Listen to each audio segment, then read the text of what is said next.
morning. Thank you for joining us. My name is Lisa Cummins. I'm with Moms for America. I'm the Director of Education and Policy.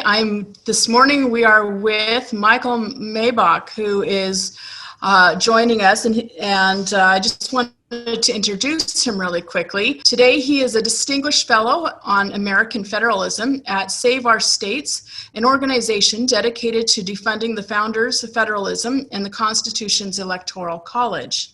He is also the founder of the Center for the Electoral College, and in 2020, this year, he was elected to his party to be a Virginia presidential elector. Today we're going to have Michael talk to us about the Electoral College, the founding of it, and what its purpose was from the very beginning. Thank you and the Moms for America for having me today on this. We're going to spend some time talking about the founders, why they created the Electoral College, which is part of our rich inheritance. We very often in America take for granted that we have such stable and effective government, but if you look at lots of countries in the world, they're not nearly as blessed. So once upon a time, 233 years ago, this month, on September 17th, 1787, 39 men signed the U.S. Constitution in Philadelphia, in the hall that you can see behind me. I'm not there. This is a photo of Independence Hall. This is where the Constitution, as well as the Declaration, were written and signed. Matter of fact, 5 of the men who signed the Declaration also signed the Constitution. So the founders knew each other, and while they had different opinions about things and different backgrounds, they were very impressive, and they built the world's first and oldest constitution, other than the Constitution of Massachusetts, which is the oldest constitution in the world. Now, they created a republic, and it's sort of like building a cathedral, for a polity, if you will. And if you think about this particular structure in Paris, if you remove one of the parts of that structure or the Constitution, things start falling down. So there's some people that want to remove the Electoral College as if the rest of the edifice won't be affected. Our wonderful president, Abraham Lincoln, said, "Don't interfere with anything in the Constitution. That must be maintained, for it is the only safeguard of our liberties."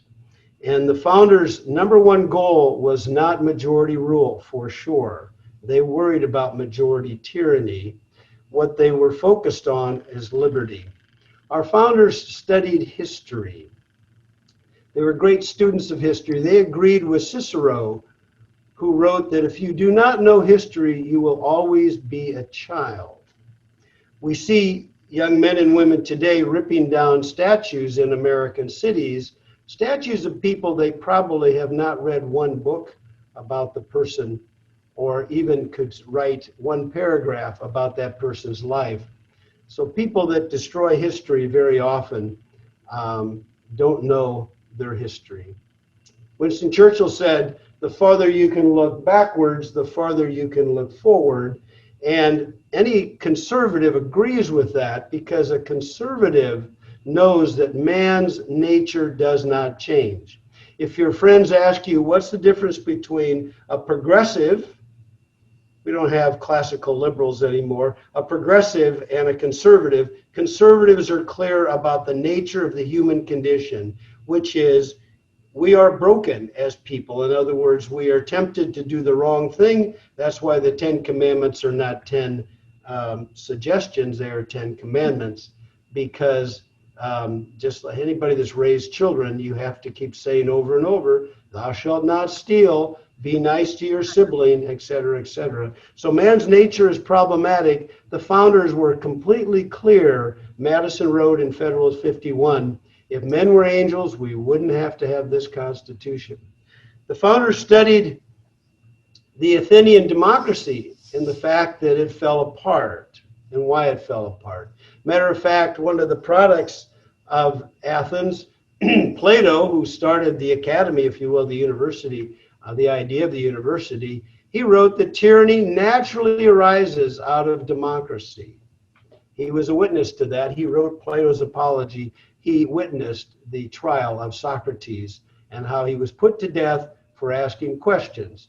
The majority ruled and put to death a man who simply asked questions. His student, and probably the greatest philosopher that's ever lived, Aristotle, wrote his book, The Politics, and he said the best regime is a mixed regime. And what he had in mind was a king, an aristocracy, and a polity. What they would have said in Rome, Caesar, the Senate, and the people. In our republic, we would say the president, the Senate, and the House of Representatives. But the reason that Aristotle said a mixed regime was the best was because having power concentrated excuse me, in any one of these leads to tyranny. And so Rome became a republic based on those thoughts, and they did have a Roman Senate, they had an aristocracy in the Senate, they had a Caesar, and then they had at least the citizens who were allowed to be citizens, not a great percentage of the population. But it became an empire, it fell apart, and tyranny reigned for the next 500 years. So America's roots are found deep in Western civilization, in Athens and in Rome, and the philosophies that came out of that. More recently, I guess you would say, the father of liberalism in the classical sense, John Locke, wrote his second treatise of government, and I would recommend that to you. Jefferson, of course, the founders all read their Locke. And the founders most of them all read Greek and Latin. My gosh, they were very serious students. And from Locke, we get the idea that all men are created equal and we have natural rights endowed by our Creator. And if anybody ever asks you, what is this thing about American exceptionalism? We're an exceptional country, not because we're larger, more powerful, or richer. We're exceptional because we're virtually the only country in the world still that thinks men and women get their rights from their Creator rather than from their parliament or their, in the case of China, from the emperor over there, Mr. Xi. So Jefferson wrote, all men are created equal, endowed by the Creator with inalienable rights. Everybody knows about those lines in the Declaration. But the rest of the Declaration is to secure those rights, governments are instituted. So the founders wanted to institute a government to secure our rights as individuals, not to make sure that majority always got their way.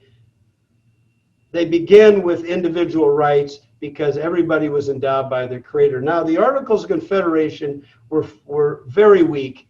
There were trade wars, tariff wars, etc. There was no national currency, no national court system. There was no president or leader which you need in a republic, and no standing army. So there were lots of problems. And so the founders decided, first in Alexandria, then the Annapolis Convention, and then finally the convention in the hall that's depicted behind me, to write a new constitution. One of the most important people they read was Baron de Montesquieu, who for 20 years studied the question, why do democracies become tyrannies? And how do we avoid that? Because he was a Democrat, small d. He wanted self-government as opposed to having tyrants and kings run society. And he said, republics are the way rather than democracies, and republics have to have separation of powers. You have to protect the minority from the majority by way of checks and balances. So in school, kids, if they still learn this in our schools, checks and balances, they're learning Montesquieu. They just aren't told by most of their teachers. So we get this idea of the three branches of government, but more important than that, we have to understand the nature of man. Crisis is the rallying point, a rallying cry of the tyrant. We see this in Portland for 90 some nights right now. You know, they're tempting people to become very tyrannical because of their behavior, which is what the left wants. They want to bring down government, if you will. So the checks and balances have to be active. And in Federalist 51, Madison said, we have to have a president with the will of his own to challenge the legislative branch. And of course, the court challenges the president and the Congress, and the legislature tries to override the veto, etc. But this is not just a division of power. This is an active tussle. So when people say, I'm so tired of gridlock in Washington, D.C., I say, thank God for gridlock in Washington, D.C., because we are only free when these branches are struggling with each other and paying attention to the Constitution and litigating politics in the ballot box as well as in the courts. So our founders said we want to have a Republican government. They listened to Plato, they listened to Aristotle, Montesquieu, and others, and they said we have to have a Republican government.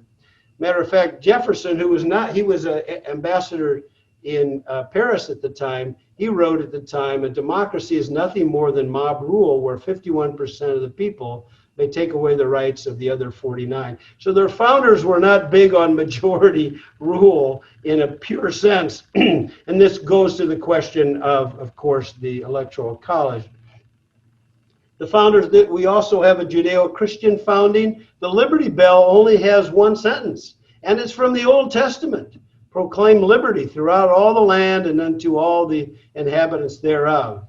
And this is interesting for two reasons. One is these founders were all Christians, most of them Protestants, and yet they chose a sentence from the Old Testament, from the Bible of the Jews, if you will, Leviticus, to put on the Liberty Bell. And number two, and more importantly, they chose the theme of liberty. One thing they put, it doesn't say democracy, it doesn't say majority rule, it says liberty.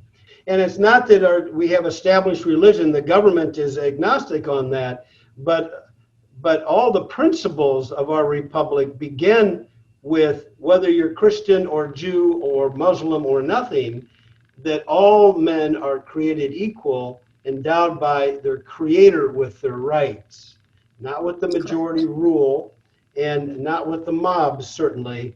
Matter of fact, I'm sure the majority of people in Portland are unhappy, and one would think, with their mayor, etc., and their governor.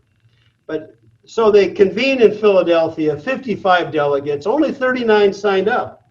People like George Mason from Virginia didn't sign the Constitution because it didn't have a Bill of Rights, and that was his problem with it. They were from 12 states. Tiny Rhode Island was so uninterested in having any more power outside of their state, they didn't send delegates. Okay, they did ratify the Constitution, but they one of the last to do so. But the populations were very different. Massachusetts and Maine were one state. Virginia and West Virginia were one state. Virginia was the most populous, with 750,000 people.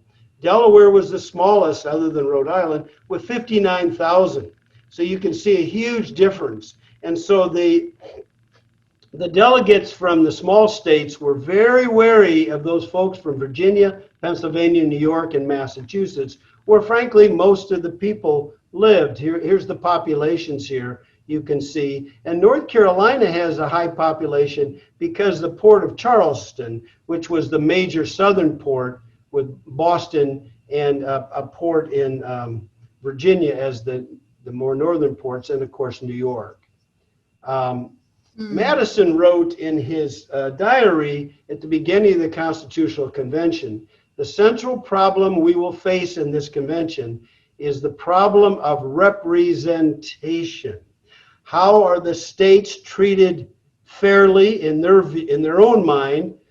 The regions have different cultures, histories, economies, and of course, the people have to be represented somehow. They are the citizens after all. And so representation will be the big challenge, of course. You know, who gets how much power? Now, I love this fellow. Gunning Bedford was one of the 7 delegates from Delaware. And June 30th, early days of the Constitutional Convention, about the third week, he gives a speech to his fellow delegates. Of course, in the room behind me, the drapes were over the windows. There were no reporters, just Madison and some others taking notes. I do not, gentlemen, trust you. If you possess the power, the abuse of it could not be checked. And what then would prevent you from exercising it to our destruction? This is the guy from the smallest state. You gravely allege that there is no danger of combination. The larger states, you say, would be rivals of one another. This language is calculated only to amuse us. Yes, sir, the larger states will be rivals, but not against each other. They will be rivals against the rest of the states. There were 9 small states and 4 large states.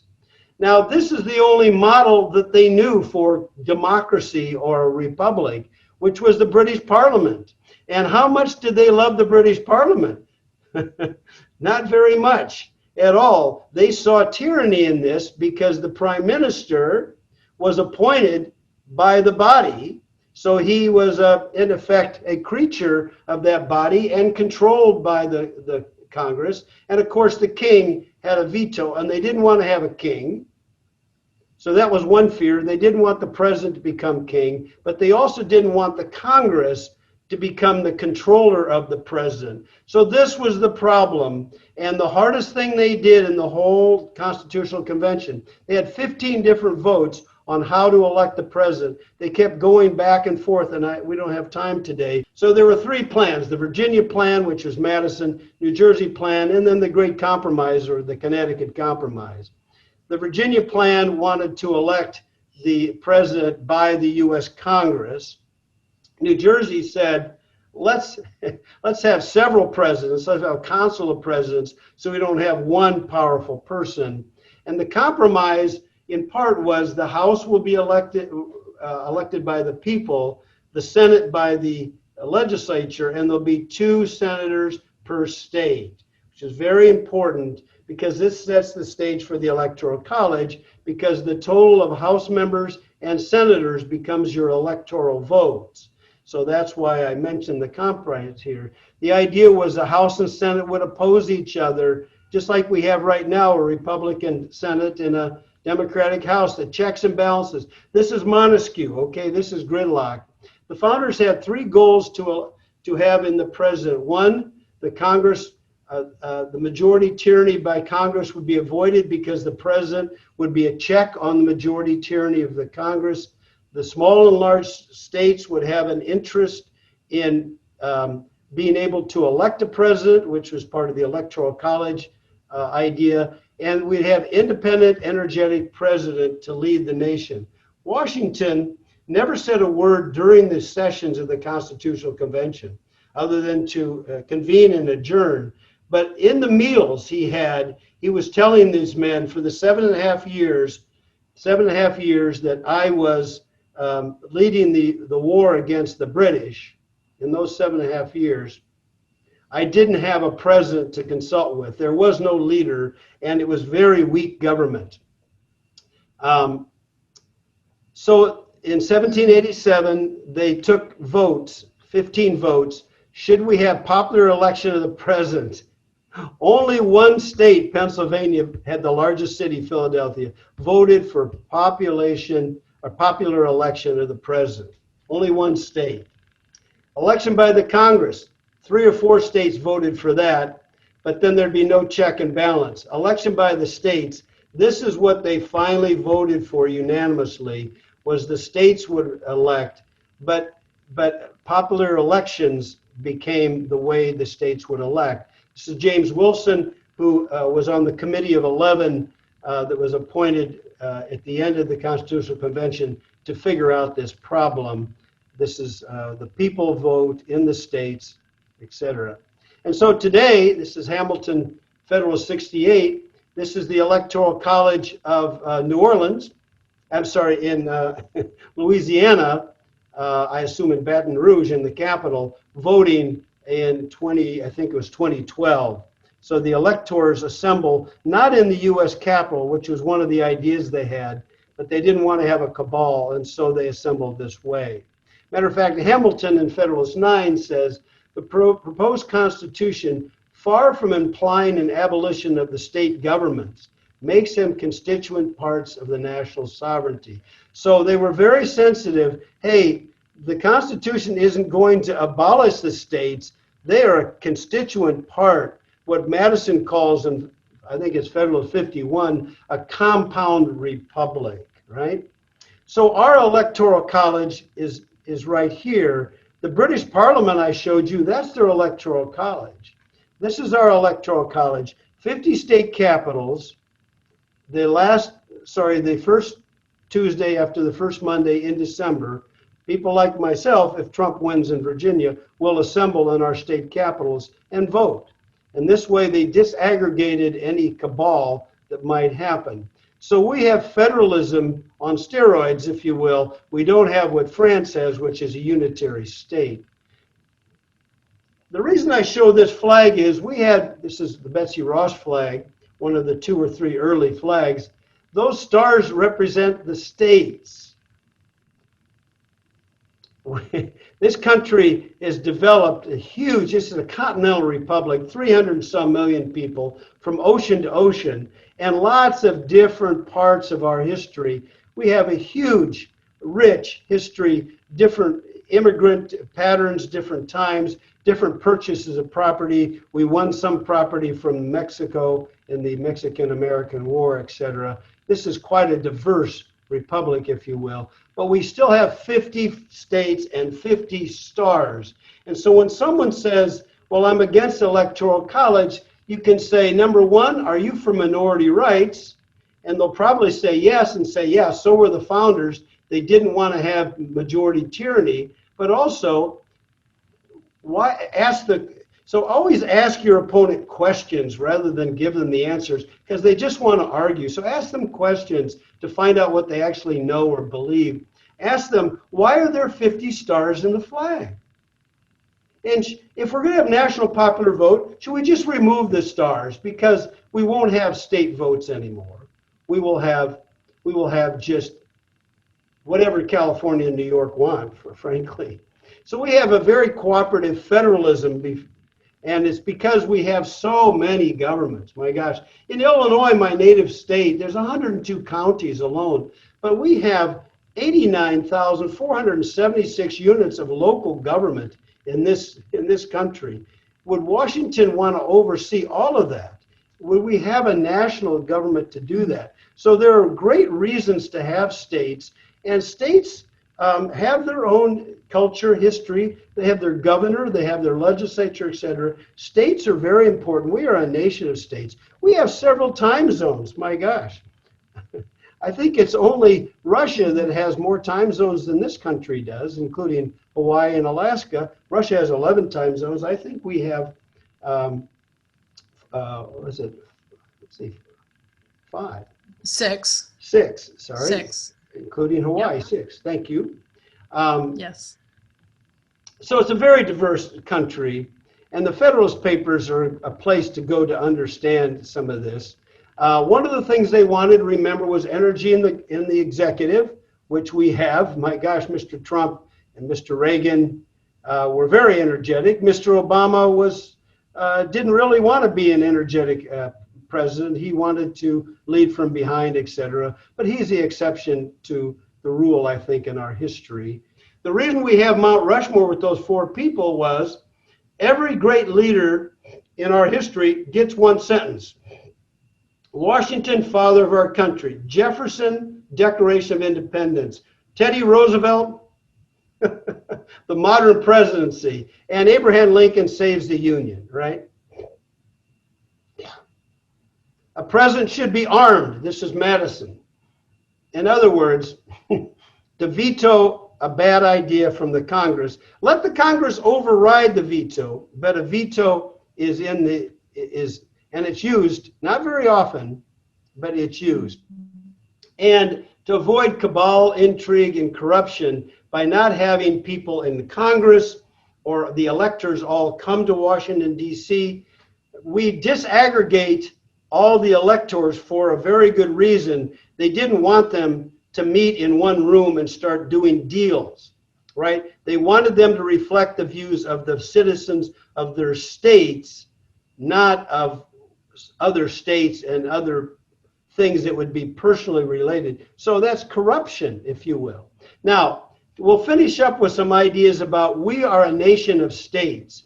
When you meet somebody that's against the Electoral College, you not only say, are you for minority rights? And should we have 50 stars in the flag or get rid of them? But you can say, how many states sent delegates to write the Constitution? 13. How many state legislatures accepted the Declaration of Independence, accepted the Declaration of Independence? 13 states accepted it. How many states sent delegates to write the Constitution? Well, actually 12, but 13 states ratified it in ratifying conventions. So what I'm saying is our basic documents were written by delegations from the states and approved by the states. And when Illinois, my home state, although I live in Virginia today, thank God, not in Illinois, which is so poorly governed these days. But in Illinois in 1818, when we became a state, our state legislature and governors signed on to the Constitution of the United States as written, or we wouldn't be a state of this union.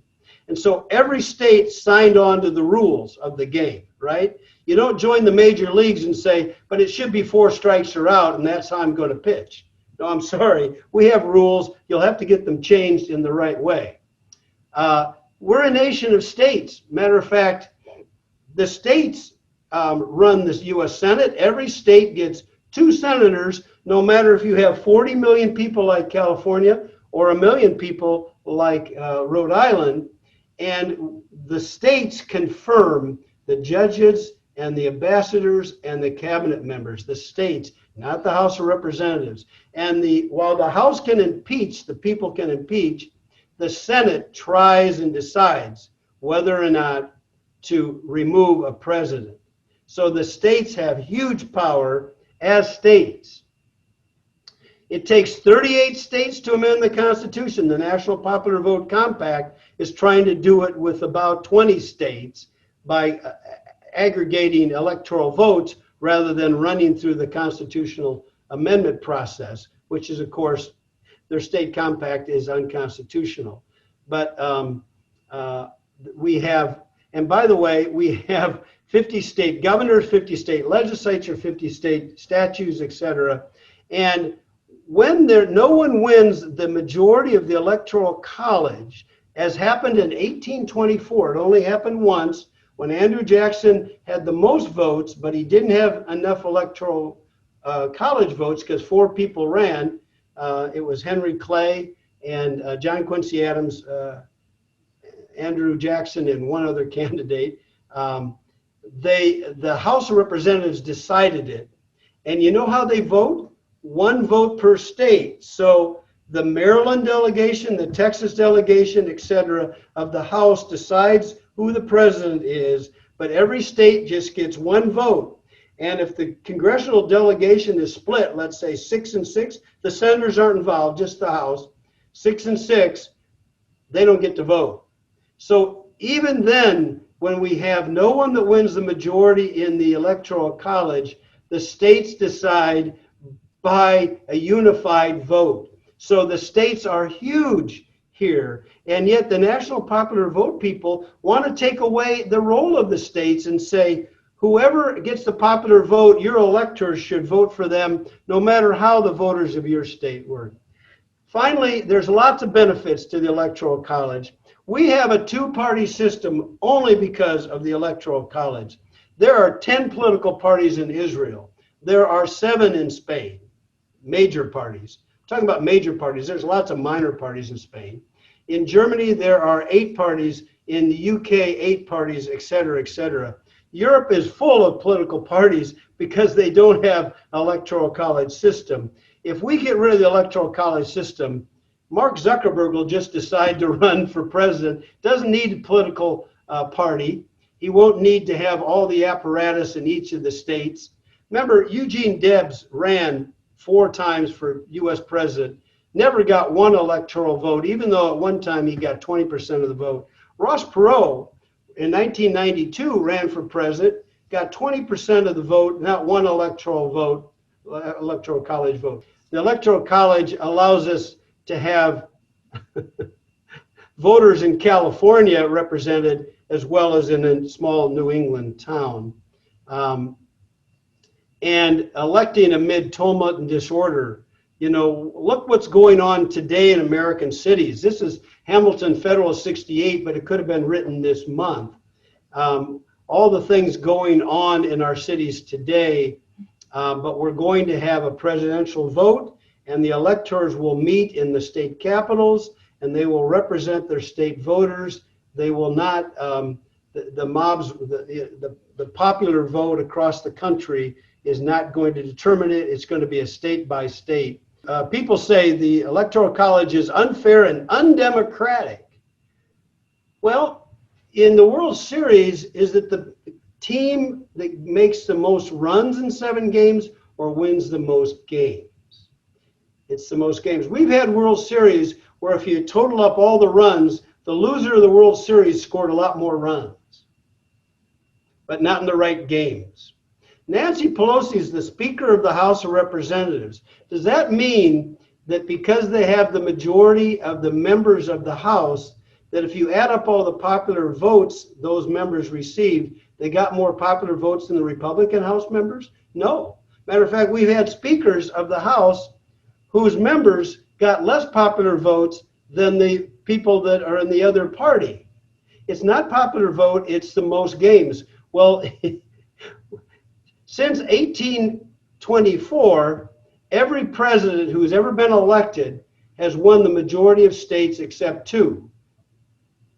Jimmy Carter and John Kennedy. They both got 23 states because they had third parties running. George Wallace and I'm trying to think of the other person that ran, maybe it was Strom Thurmond. I don't remember honestly.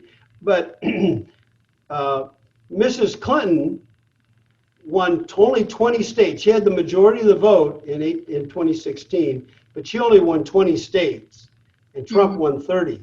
She won 450 counties. Trump won 2,600 counties.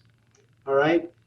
In 2000, when Gore and Bush went to the Supreme Court over their recount in Florida, Bush won 30 states versus Gore's 20. So this is a nation of states.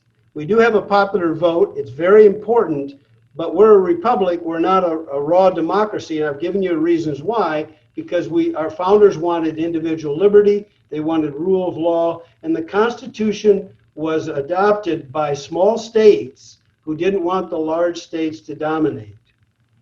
The Bill of Rights. What if only one person believes in rights about one thing? Should the majority silence them? No. I mean, we have so many things in our Constitution and in our life that are not majority rule. So those are some examples of that. The veto is not majority rule. The majority of the House and Senate can pass a bill, and one man, the president, can veto it, and it takes an extraordinary majority to override the veto. We have 2 senators from Rhode Island with 1 million people and 2 senators from California with 40 million people. So if you get rid of the Electoral College because it's unfair, undemocratic, then certainly it's not fair that Rhode Island has 2 senators and so does California. In other words, this whole thing is a republic. It isn't a straight democracy. So opponents of the Electoral College, when they start to unravel the Electoral College, they'll have to unravel the U.S. Senate. But very soon, the people that have all the farms and cattle and cows and chickens, etc., and therefore they need land to do that, they're going to not want to be serfs to the cities. All right? They're not going to feed the people in the big cities if we're going to have rule. People talk about swing states in the Electoral College, and there shouldn't be just a few swing states. If we had national popular vote, there'd be swing cities. There would just be a few cities they would campaign. But on another speech, I have a picture of the Titanic, and if you watch the movie Titanic, you saw how it sunk. The iceberg cuts into one of the compartments of the ship, and because they didn't build the walls of the compartments all the way to the floor of the deck, the water flowed into the next and the next and the next and sunk the ship gradually. Remember, the designer of the Titanic was on the ship, and he lays out the map toward the end of the movie, and he tells the captain, this thing is going to sink because the water will continue to fill in. If we look, the Electoral College is like compartments on the ship of state, and it isolates problems like just in Florida with the recount, or if there's fraud, or voter fraud or ballot stuffing, like in California. I mean, half of our states give driver's license to illegal immigrants, and 18 of our states don't require, like Virginia, a driver's license or any ID to vote, etc. So if you have fraud, at least it's isolated in one state and not impacting the whole country. So if you have a million illegal votes in California, they're stuck with their same number of electors no matter what. Thank you, Michael, for joining us. Appreciate your knowledge and insight, and look forward to hearing from you again. You have a great weekend. Thank you. Thank you, ladies. Thank you, Michael. Thank you.